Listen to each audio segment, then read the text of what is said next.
he was actually killed on a Friday, and they were going out to visit one of the villages for a surety to sit and discuss a Hearts and Minds event that they were holding at the checkpoint. They had some vets come down, and they were going to they wanted the locals to come and talk to the vets about how to look after their animals and things. And they went out on an evening patrol, and just really within sort of 100 metres, I think, of the checkpoint, there was a remotely detonated IED, which they're clever enough to know that where the officers are. They know the officers, the guy with the radio, so they can pick them out. And my understanding is that the Taliban pay the locals more if they kill an officer. The locals never actually found out that Dan was killed because they took him back. He actually died on the helicopter on the Chinook going back to Camp Bastion. But he was actually due to go on his R&R, his leave, within a couple of days. And so I think they just told the guys that he'd gone off on his R&R and then was being deployed to somewhere else. So we actually had his funeral on the 25th of August, which was the day he should have started his R&R. So the ultimate sacrifice, listeners will sort of feel for you and want to walk with you.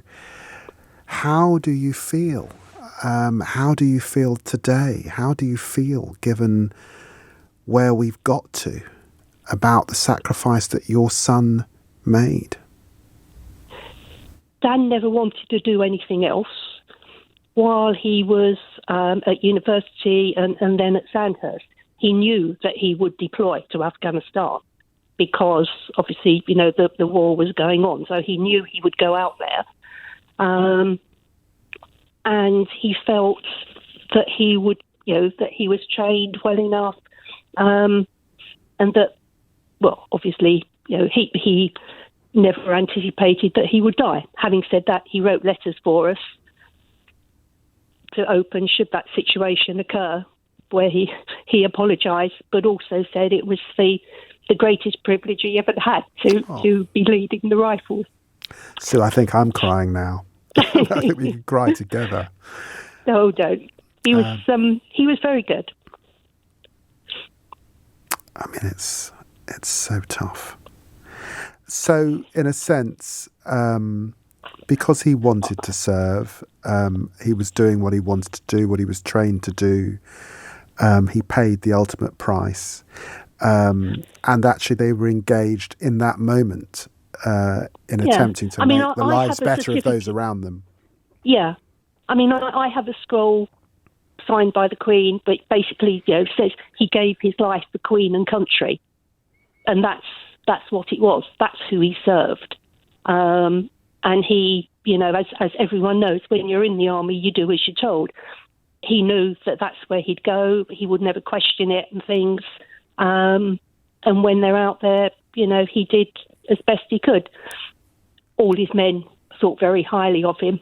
The other officers thought very highly of him. So, it's... When you said at the beginning of this call, it's hard, 10 years on, you're coming up to the anniversary on the 25th. Just before the 25th, sorry. His actual anniversary was 2 days ago. It was 2 days when he was actually killed. Yeah. Sorry. You said it was hard at the beginning. What is the bit that's hard?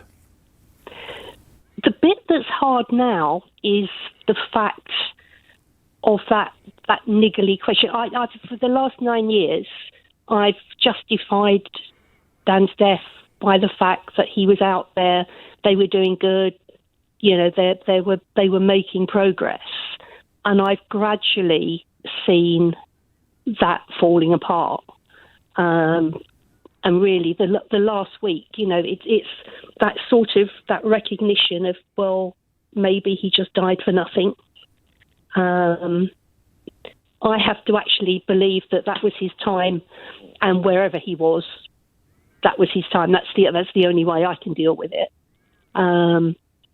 But to come away now and to leave Afghanistan in such a mess, and knowing that this conversation is going to go on for weeks and weeks and months and months. And so something where really up until recently you didn't really hear much about Afghanistan at all. It was just, in the background, and that was a way to deal with it. But now it's going to be front page news again for months, and that will make it very hard.